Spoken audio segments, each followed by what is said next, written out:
من السمان. وما تحلى حكايتي حتى نصليو كاملين على نبينا العدنان عليه الصلاة والسلام.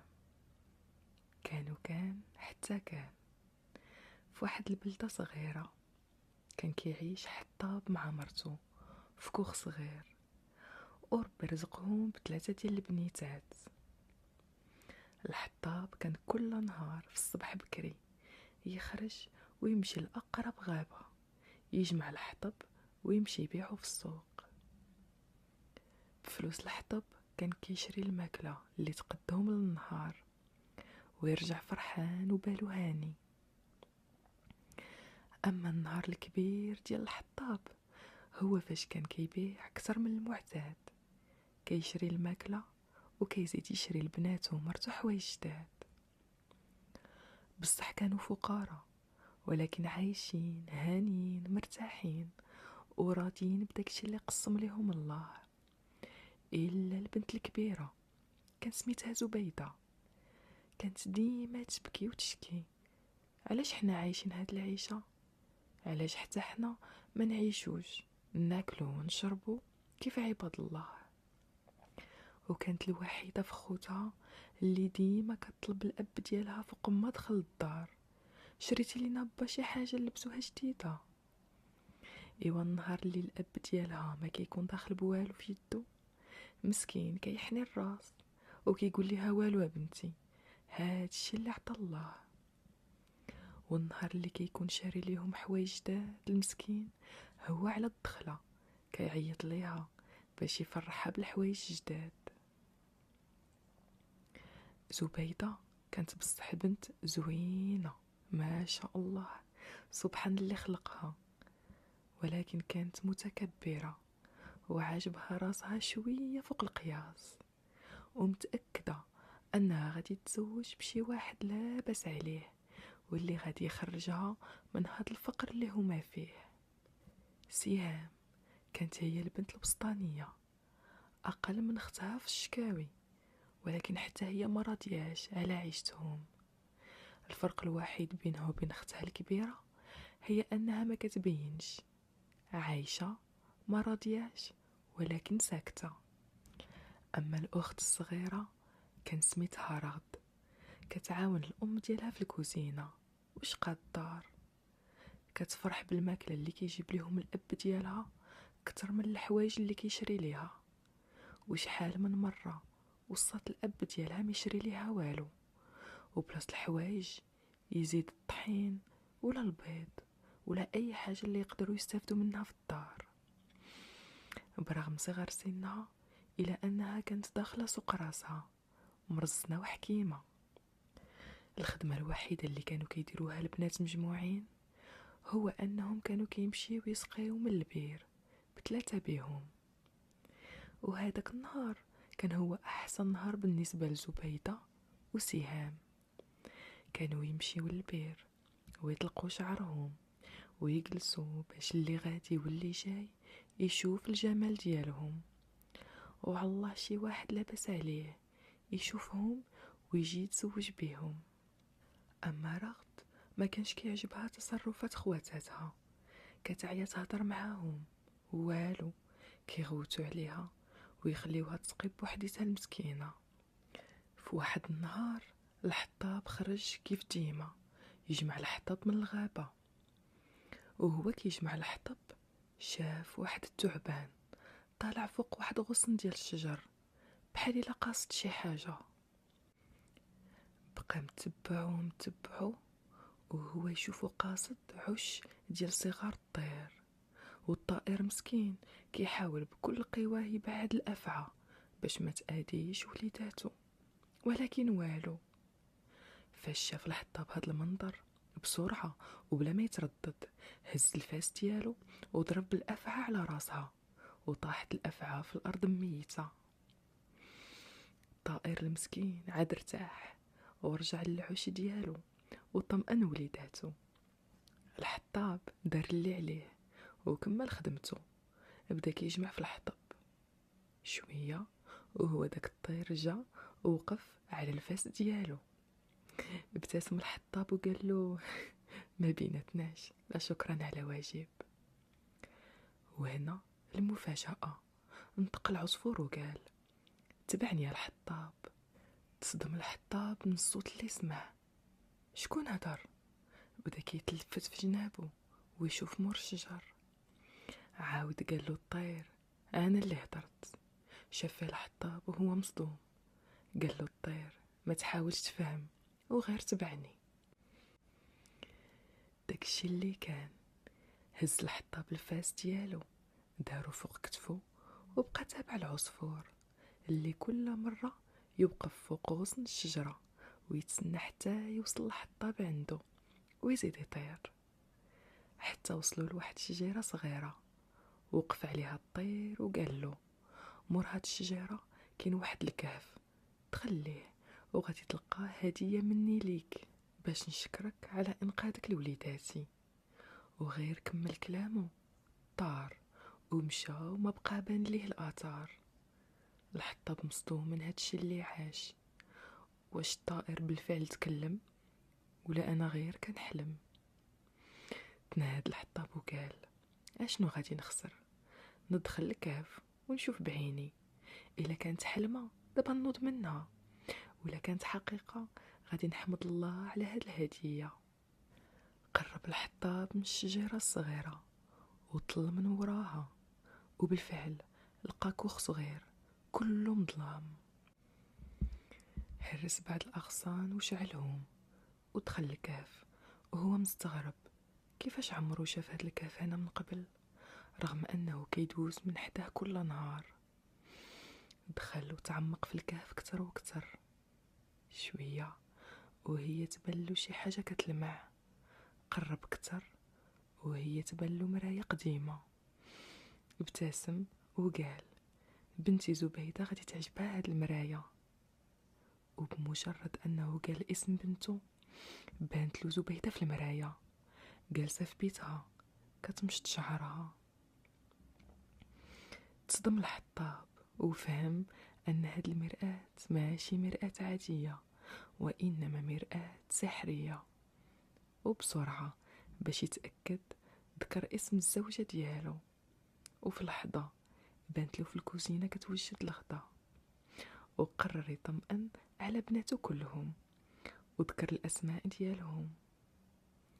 ولكن تصاب بخيبه امل فاش شاف ان زبيده وسهام ما كيعاونوش في الدار وكيهتموا فقط بنفسهم. اما راغد مسكينه هي الوحيده اللي كتعاون الام ديالها في الشقه. قرر الاب يخلي هاد المرايه سر وما يقولها لحتى شي واحد. خلى المرايه في الكهف وخرج ورجع الوراق والاغصان على الكهف ورجع يكمل خدمته عادي. جمع الحطب ومشى للسوق باعو، وبداك الشي اللي قسم الله شرا ما يكفيه ليه ولعائلته من الماكله. بقى على هاد الحال لوقت طويل، كل نهار يخرج ويمشي للكهف يشوف شنو كيدور في الدار. وفاش كان كيرجع للدار كيسول بناتو شنو داروا. زبيده وسهام كينطقوا هما الاولين ويقولوا: والله با ما جلسنا، خملنا وشطبنا وجمعنا. الام وراغد كيسكتوا ويحنيو الراس. اما الاب في كل مره يقول لهم: ولاش الكذوب، انا عارفكم نتوما بجوج ما كديروا والو، وغير غد اللي كتعاون الام ديالكم. غدا بغيتكم تخدموا كيف اختكم. زبيده وسهام في كل مره كيسمعوا هذا الجواب من الاب ديالهم كيشوفوا شوفات غضب في الاخت ديالهم الصغيره، وهما متاكدين انها هي اللي كتشكم بهم. واخا كتعيا تحلف انها ما كتقول والو ما كيصدقوهاش. هي هاديك البنات رجعوا كيعاونوا في الدار شويه، حتى لواحد النهار الحطاب مرض وشد الفراش وما بقاش قادر يخرج يبيع الحطب. هنا الخواتات اضطروا يتقاسموا المهام. زبيده وسهام كيمشيو يسقيو ويجمعوا الدار مع الام ديالهم. رغد كتخرج تجمع الحطب وتمشي تبيعو في السوق كيف كان كيدير الاب ديالها. رغم ان العمل كان صعيب عليها وبزاف، الى انها المسكينه عمرها شكات ولا قالت كلمه العيب. مشات ايام وجات ايام وصحة الحطاب غير ما كتزيد تتدهور كتر وكتر.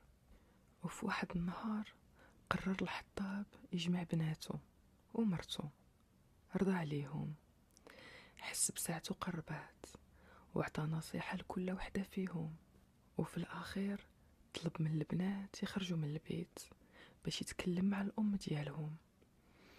البنات مساكن دموعهم ما بغاو يحبسوا وحسوا براسهم قربوا يرجعوا يتامى.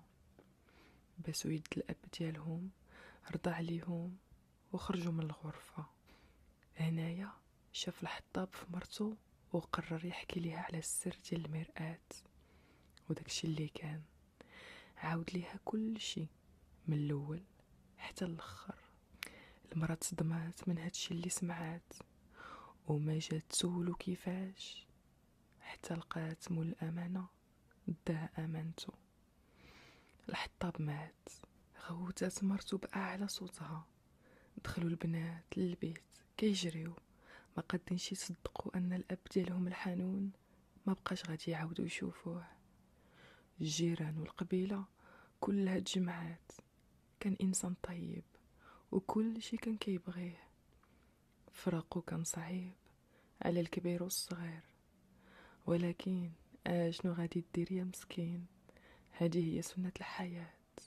كل من عليها فان ويبقى وجه ربك ذو الجلال والإكرام. دفنوا الحطاب والحزن طال في البيت، حتى لواحد النهار جمعات مرت الحطاب بناتها بثلاثة وقالت ليهم خصنا نعولو على راسنا. دابا اللي كان موكلنا ومشربنا مشى، وجا الوقت اللي نتحملوا المسؤولية ديالنا. قبل ما تكمل الأم الهضرة ديالها نطقات راغد البنت الصغيرة وقالت أنا غادي نخدم خدمة با، غادي نجمع الحطب ونمشي نبيعو في السوق كيف كنت كندير فاش مرض با الله يرحمه. أما زبيدة وسهام كيف ديما يبقاو يسقيو الماء من البير ويعاونوا الأم ديالهم في شقة الدار. داكشي اللي كان، ولكن الأم عمرها ما نسات السر اللي قال ليها راجلها على المرآة. ولكن عمرها مشات للكهف تشوف، لأن راغد ما شاء الله عليها هزاهم بحال كان الأب ديالهم هزهم واحد كتر. ونسات الأم قصة المرآة السحرية مع الوقت. دازت الأيام والمسكينة راغد بان عليها التعب وضعفت بزاف. أما زبيدة وسهام والو، عاطينها غير للراحة وما كيعاونوش الأم ديالهم في الدار. كتعيا تغوت عليهم الأم باش يعاونوها، وكل مرة يخرجوا ليها بحجة في شكل، ولكن باش يمشيو يسقيو هادي كانوا كيدابسوا عليها. انا نمشي اليوم، لا انتي مشيتي البارح. وفي الاخير كينوضوا يمشيو بجوج ويخليو امهم بوحديتها في الدار. وفي واحد النهار وهما كيعمروا الماء من البير وصل واحد الشاب من فوق الحصان ديالو وكان فيه العطش وطلب منهم يعطيوه الماء. قربت زبيدة منه ومدت له الكاس ديال الماء وهي حشمانة وحنيا الراس. الشاب غير شاف زبيدة طاح في حبها من النظرة الأولى. نزل من على الحصان ديالو وقال ليها شكونتي. عاودت له زبيدة على كل شيء، أنها من عائلة فقيرة والأب ديالهم متوفي. وقرر الشاب يجي يخطب يديها من عند الأم ديالها. الشاب كان كيف كانت كتحلم زبيدة، كان تاجر كبير ومعروف لاباس عليه وعايش كيف الملوك. ما قداتش تصدق زبيدة أن حلمها أخيرا غادي يتحقق، ودلاتو على بيتها باش يجي يخطبها. بكثرة ما كانت زبيدة غادي تطير بالفرحة، بكثرة ما كانت اختها سهام غادي تموت بالغيرة والفقصة. علاش هي وماشي أنا؟ رجعوا للدار ومشات زبيدة بسرعة لعند الأم ديالها وعاودت ليها شنو وقع، وأن الشاب غادي يجي يخطبها غدا. الأم فرحات بزاف لبنتها وبركات ليها. وفي الليل غير دخلت راغد من الخدمة مشات عندها كتجري زبيدة وعاودت ليها شنو كاين. زغرتات راغد وفرحات من كل قلبها وصل اليوم التالي واللي كان شهر بالنسبة لزبيدة، وبالفعل جا الشاب كيف وعد، دخل البيت من بابه وطلب يد زبيدة على سنة الله ورسوله. وطبعا الأم وافقت على الفور، وبسرعة داروا العرس وتزوجوا.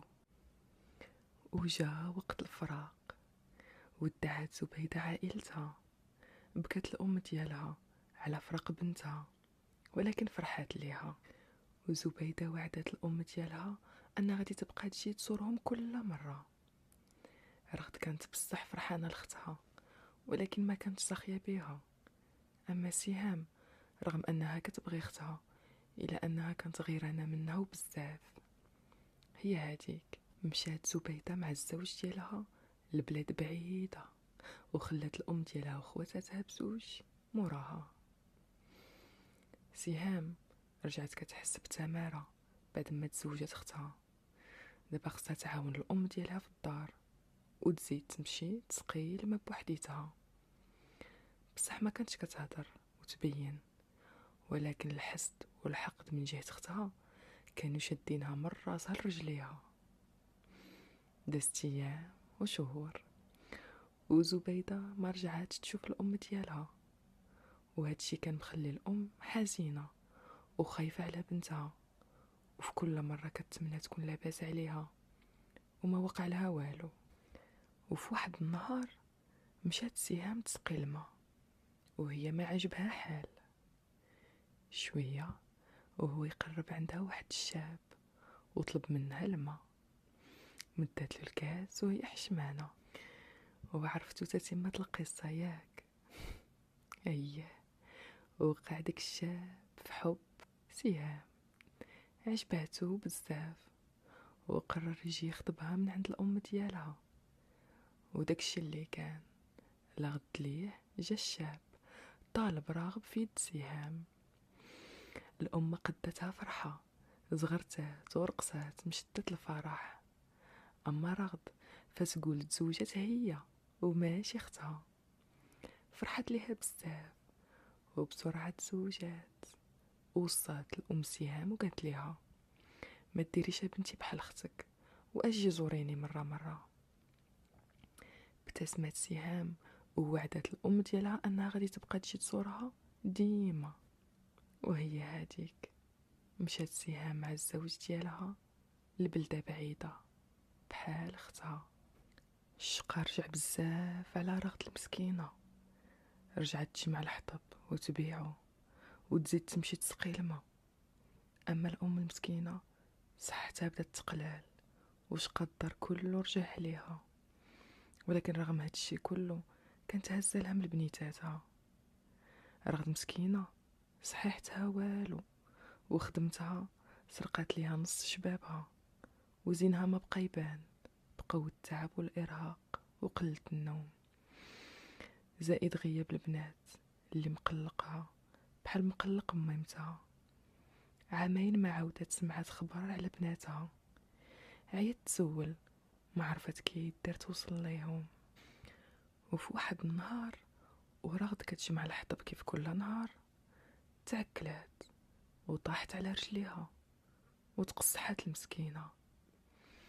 ما بقاتش قادة توقف على رجليها بكثرة الوجع، وبدات كتغوت على حر جهدها. الله وعسى شي حد يسمعها ويجي يعاونها. شوية وهو يسمعها واحد الشاب كان راكب على حمارو وراجع لدارو. الشاب فقير حوايجو على قد الحال، واللي باين عليه ان المستوى ديالو يكون بحال المستوى ديال الرغد ولا اقل كاع. مشى بسرعة عندها وعاونها، طلعت فوق الحمار ديالو ووصلها للدار. وفاش شاف حالة الرغد وميمتها رجع للغابة، جمع الحطب ودارو فوق دار الحمار ديالو ومشى للسوق باعو ورجع للدار وعطى فلوس الحطب اللي باع للأم ديال الرغد. كان هاد الشاب شهم سميتو فرحات. ايوا كل نهار كان يمشي يجمع الحطب ويبيعو ويزيد يسقي ليهم الماء، ويجي يحط ليهم الماء قدام الدار ويعطي الأم البركة اللي يجمع من الحطب ويمشي بحاله بحال ما دار والو. بقى المسكين على هاد الحال حتى برات رغد وقررت ترجع تخدم، ولكن فرحات كان ناوي المعقول، بصح ما فحالتوش وفقير، ولكن راجل بكل ما تحمله الكلمة من معنى. طلب يد رغد على سنة الله ورسوله، ووافقات رغد بدون تفكير. رغد ما كانتش بحال خواتاتها اللي كان همهم الوحيد هم يتزوجوا من إنسان غني وصافي. لا، رغد كانت كتقلب على راجل اللي تشوف الأب ديالها فيه، ولقاتو في فرحات. واش غنقول لكم، الأم قدتها فرحة لأنها بغات فرحات من أول مرة شافتو فيها، وبغاتو يكون راجل بنتها. هي هاديك زوجات مرت الحطاب بناتها ب3، ولكن قلبها ما كانش هاني على بناتها اللي في البلدة البعيدة. تنهدات وتمنات يكونوا لاباس عليهم. كملت الشقة الدار اللي قل شوية والحمد لله، لأن رغد كانت مرة تجي تعاون الأم ديالها وتطلع عليها. هي هاديك مشات مرت الحطاب ناس في بلاصتها، وغير حطت راسها على المخدة وهي تفكر المرآة السحرية اللي قال ليها الحطاب عليها. ما قدتش تصبر، لبسات جلابيتها في الليل وقصدت الكهف اللي كان نعتو ليها الحطاب. بقات غاده المسكينه في الظلام، الشمعة في يديها والكلب غادي قدامها حارسها.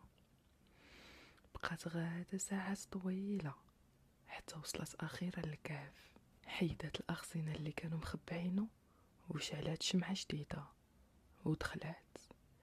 وغير دخلات شافت الانعكاس ديالها في المرآة، ابتسمت ومشات كتجري ليها، قربات وهزاتها وتمت خارجة من الكهف.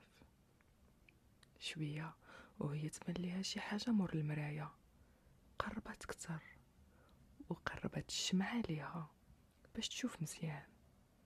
وكان صندوق كبير. حلاتو وتصدمات من داكشي اللي شافت.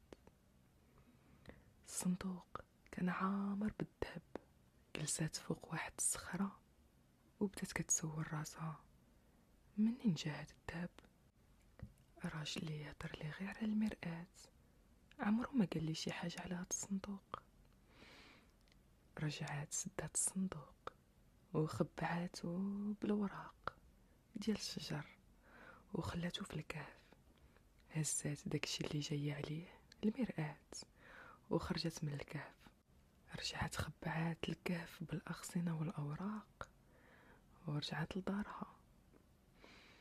ومن بعد ساعات من المشي وصلت وهي متشوقة تشوف بنياتها. دخلت الأم للدار وحطت المراية قدامها ونطقات باسم بنتها الكبيرة زبيدة. وبمجرد أنها نطقات باسم بنتها والمرآة بدات كتحرك بحال المواج. شوية وهي تبان ليها بنتها زبيدة كتمشط شعرها كيف ديما والابتسامة على وجهها، باين لاباس عليها، لابسة لباس الحرير والذهب مغطي عنقها. ابتسمت الأم وعينيها حمار ودموع، وارتاح قلبها على بنتها الكبيرة. شوية وهي كتشوف بنتها وفرحانة، دخل راجل بنتها للبيت وقال لمرتو زبيدة، النهار كله وانتي غير جالسة كتمشطي في شعرك وتشوفي في المراية، ما كديري والو في الدار. ردت عليه زبيدة بكل كبر وقالت له، شنو بغيتيني ندير؟ ياك الخدامة كيديروا كل شيء. رجع قال ليها، والأم ديالك ما توحشتيهاش؟ منين تزوجنا ما مشيتي تشوفيها وتشوفي خواتاتك؟ شافت فيه بغضب وقالت له، علاش كل مرة تفكرني بالفقر اللي كنت عايشة فيه وبخوتي والأم ديالي؟ ما بغاش نرجع لداك المستوى وما بغاش نعاود نشوف ديك الدار ولو حتى دقيقة واحدة. تصدمت الأم الهضرة اللي سمعات من بنتها، هي اللي كانت هزة ليها الهم هاد الأعوام كلها. بكات بحرقة وقالت هاد المرآة كتكذب، مستحيل بنتي تقول عليا هاد الشي. عاودات شدات المرآة وقالت اسم البنت الوسطى سهام. وفي الحال المرآة بدات كتموج من جديد وبانت ليها بنتها سهام جالسة مع الزوج ديالها. كانت جالسة في قصر كبير ودايرين بيهم آتات من الذهب والفضة. فرحات مرت الحطاب فاش شافت بنتها عايشة في هاد العز كله، ولكن بانت ليها بنتها ما فرحاناش.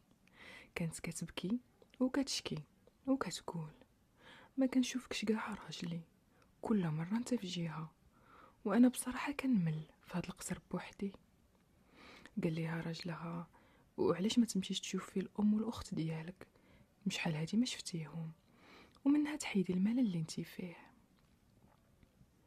فاش سمعت سهام جواب الراجل ديالها ما يعجبها حال، وقالت له عاوتاني غادي تذكرني بالفقر اللي كنت عايشة فيه. لا، نفضل نموت بالملل ولا نرجع نشوف داك الدار وحالة الام ديالي واختي. فاش سمعت الام جواب بنتها سهام قالت مستحيل، هاد المرأة كدابة، بناتي عمرهم يقولوا هاد الهضرة. عرفات مكان فين كيسكنوا بجوج بيهم بفضل المرآة، ولا غد ليه جمعت حوايجها وخرجات هي والكلب ديالها تمشي تزور بناتها بجوج، وبهكا غادي تتأكد بنفسها واش المرآة كتقول الحقيقة ولا كتكذب. ايوا هي هاديك خرجات مرت الحطاب وشدات طريقها، ومن بعد ايام من السفر وصلت الام عند بنتها الاولى. وصلت للقصر اللي عايشه فيه ودقات بابو. حليها واحد من الخدم وقالت له السلام عليكم ولدي، انا ام زبيده جيت نشوفها. قال ليها الخادم دخلي يا لاله. دخلت ام زبيده للصاله وحشمات تجلس على الاتات لا توسخو بحوايجها المسكينه، وهي متحمسه تشوف بنتها. بقات كتسنى. دخل الخدام عند زبيده وقال ليها لاله واحد المراه عجوز كتقول انها الام ديالك جات تشوفك وراها كتسنى في الصاله. تصدمت زبيده، طلعت وشافت الام ديالها ورجعات غوتت على الخادم ديالها وقالت له امي ماتت، ما عندي ام، هذيك باين عليها شي متسوله، واش اللي جا وقال راه امي غادي تدخلو لداري، جري عليها. الام مسكينه سمعات شنو قالت بنتها، تصدمات ورجليها ما بقاو هزينها. قبل ما ينزل عندها الخادم باش يخرجها خرجت المسكينه بوحدها وعينيها كلهم دموع والتنهيده ما قداش تطلعها. بقات غاده وكتعثر في مشيتها حتى عيات وجلسات تحت واحد الشجره، وبقوة العيا غلبها النعاس. نعسات المسكينه، ومن بعد الله غير الكلب اللي جا معاها من القبيله اللي كان حارسها. صباح الصباح فقت الام وكملت طريقها متجهه للبلده اللي عايشه فيها بنتها الوسطانيه سهام، ومازال عندها امل تكون المرآة غلطات هاد المره. ومن بعد 3 ايام ديال المشي وصلت اخيرا الام لقصر بنتها الثانيه. حليها الخادم وسولها شنو بغات، جاوباتو قالت له انها ام سهام وجات تشوف بنتها. مشى الخادم عند سهام وقال لها شنو كاين.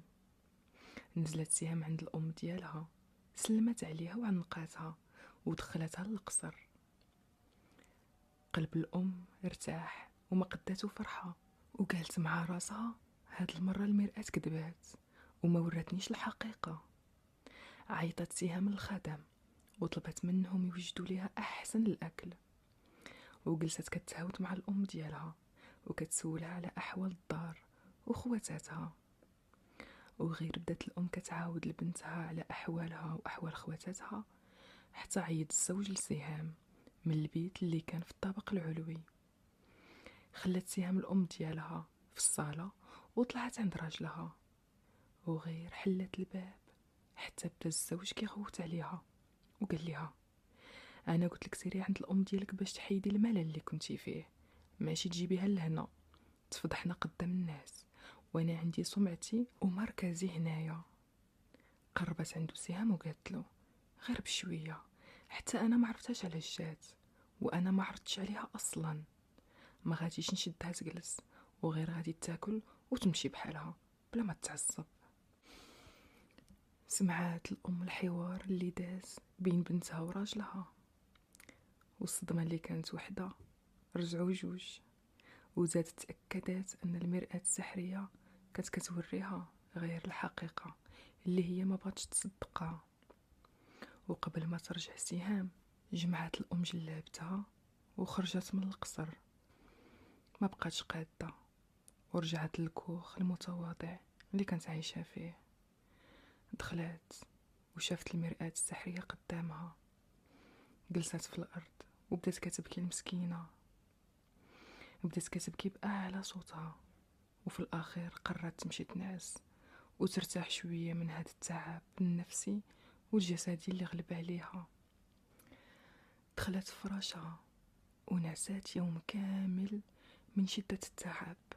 فقط اليوم التالي وشافت في المرآة السحرية وهي كتفكر في بنتها الصغيرة رغد، بصح كتشوفها مرة وماشي بحال خواتاتها، ولكن واخا هكاك قالت مع راسها: وإلا شفت نفس الشي وسمعت نفس الكلام من بنتي الصغيرة أكيد غادي نموت بالحسرة والحزن. من الأحسن ما نشوف ما نسمع، وأكيد راها عايشة بحالها بحال خواتاتها مرتاحة مع راجلها. ولكن قلب الأم سبحان اللي خلقه ما قداش تصبر المسكينة، وشدات المرآة ونطقات باسم رغد بنتها الصغيرة. بدات المرآة كتموج وبانت ليها بنتها الصغيرة كانت عايشة في كوخ صغير، وحدها راجل كبير في السن وبين عليه مريض وبزاف. شكون هذا الراجل؟ شوية وهو يدخل زوجها فرحات وفي يدو الدواء، مدو ليها وقال ليها: الله يرضي عليك، ربي يرزقني بمرأة صالحة اللي كتعتني بالأب ديالي بحال إلا كان الأب ديالها. مسحات رغد دموعها وقالت له: الحمد لله، ولكن انا راني توحشت الام ديالي، هذا شهر ما مشيت نشوفها وقلبي ما هانيش من جهتها. ابتسم الزوج ديالها وقال ليها: انا عارف هادشي يا مرتي، ولكن ما نقدرش نخلي الاب ديالي في هاد الحاله، صبري مازال غير شويه نرتاح من جهته ويقدر يتحرك بوحدو ونمشي وبثلاثه بينا نزوروها. مسحات دموعها وقالت له: واخا نزيد نصبر شويه، وإن شاء الله الأم ديالي تكون بصحة جيدة. الأم بشدة الفرح ما قداتش تمسح دموعها وقالت وقلبها كله سرور: رغد بنتي وحبيبتي، ما كاينش اللي يستاهل الذهب والجوهر من غيرك انتي، وغادي نفرح قلبك وقلب راجلك كيف ما فرحتوني. مشات للكهف وحاولت تهز صندوق اللي كله ذهب وجواهر، ولكن كان ثقيل عليها بزاف، وقالت مع راسها: معليش، انا غادي نمشي دابا نزورهم ومن بعد نشوف كيفاش نوصل لهم هاد الخير.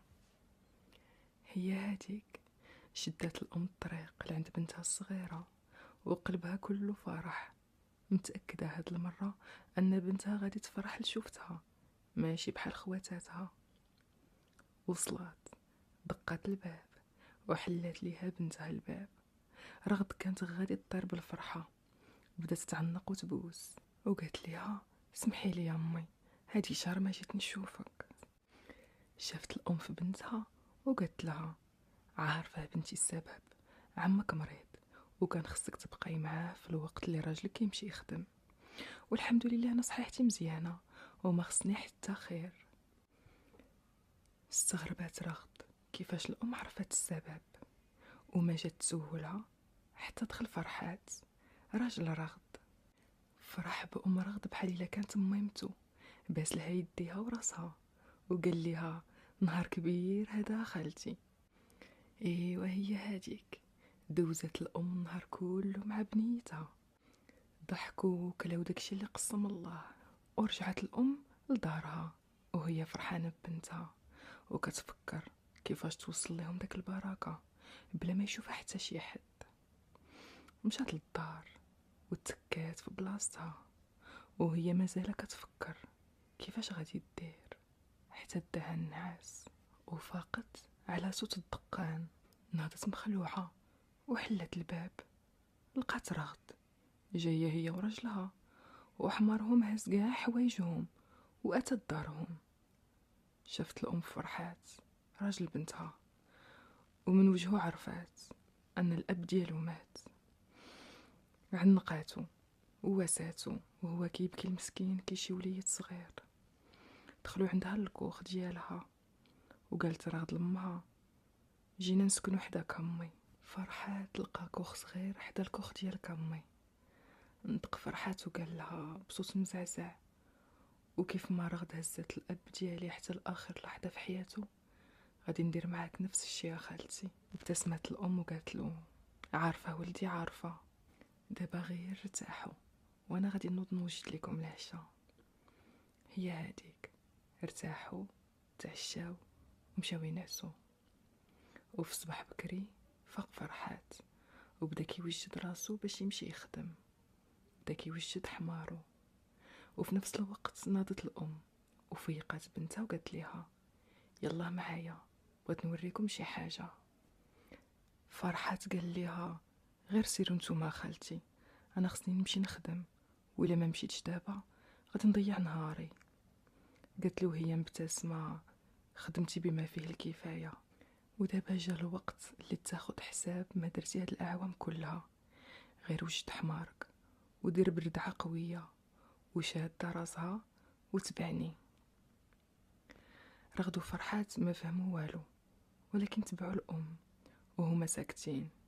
وشحال من سؤال كيدور ليهم في راسهم ما لقاو ليهم جواب. وصلوا للشجره الصغيره، قربت الام الكهف وبدات كتحيد القش والاغصان اللي كانت دايراهم باش تخبيه. وجا فرحات كيعاونها وهو مستغرب من هادشي اللي كدير الام. شعلت الام الشمعه ودخلت للكهف وقالت لهم تبعوني. وصلت للصندوق وقالت لفرحات حل ولدي هاد الصندوق، وداكشي اللي دار بلا ما يتردد. والصدمه كانت قويه. شاف فرحات في مرته والام وقال لها شنو هادشي كله خالتي؟ وهنا جلست الام على واحد الصخره وحكت لهم القصه كلها. حكت لهم على المرآة السحريه وكيفاش الاب ديالهم كان كيعرف شنو كيدور في الدار وهو ماشي معاهم، وكيفاش الام سمعات ما قالوا عليها بناتها زبيده وسهام، وكيفاش عرفات بمرض اب فرحات. وقالت لها ان الاب ديالهم ما كانش طامع وكان همه الوحيد هو يعرف حال عائلته فاش ما كانش في الدار. كون طمع وقرر يبيع المرآة، كون شاف الصندوق اللي كان موراه. ولكن سبحان الله كل شيء كيجيب وقته وما كاينش اللي يستاهل هذا الذهب اكثر منكم نتوما بجوج. حزنات رغد على حال خواتاتها، ولكن فرحات بالهدية اللي غادي تغير لهم حياتهم للأحسن. بدا فرحات كياخد شوية من الذهب ودار به تجارة اللي ربحات له. بنا في بلاصة الكوخ صغير قصر كبير وزوين وسكن فيه هو ومرته والأم، وربي رزقهم بوليدات ما شاء الله آية في الجمال والأخلاق. شوية بشوية بدا كيتعرف في البلدة اللي ساكن فيها وكبرات تجارته ورجع من أغنى التجار. تعرف بطيبة قلبه والسخاء ديالو. اللي جا وطلب منه المساعدة ما كيقولوش لا، وفي الحال كيلبي الطلب. ولكن دوام الحال من المحال.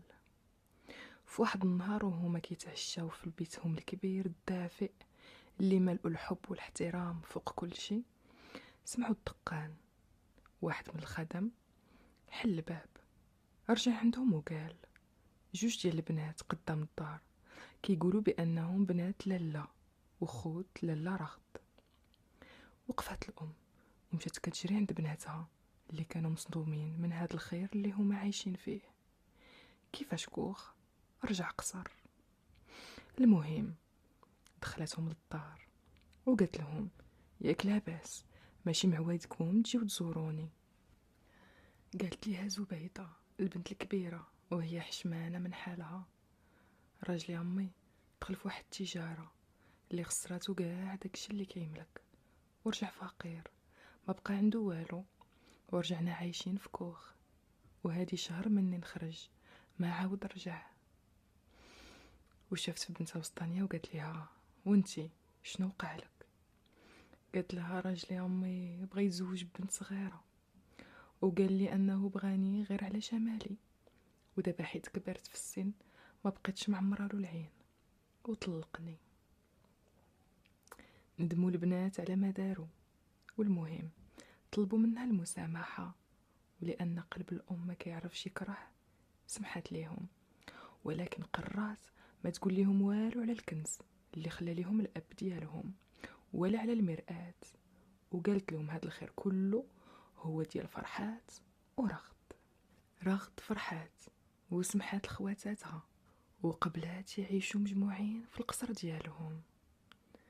ولكن كل نهار الأم كانت كتشوف في المرآة السحرية باش تتأكد من صحة كلام بناتها، وبالفعل هاد المرة تعلموا الدرس.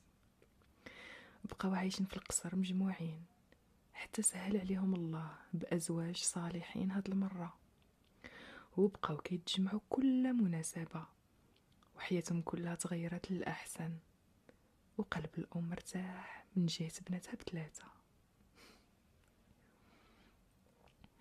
وبهكا قصتنا غادي تكون سالات.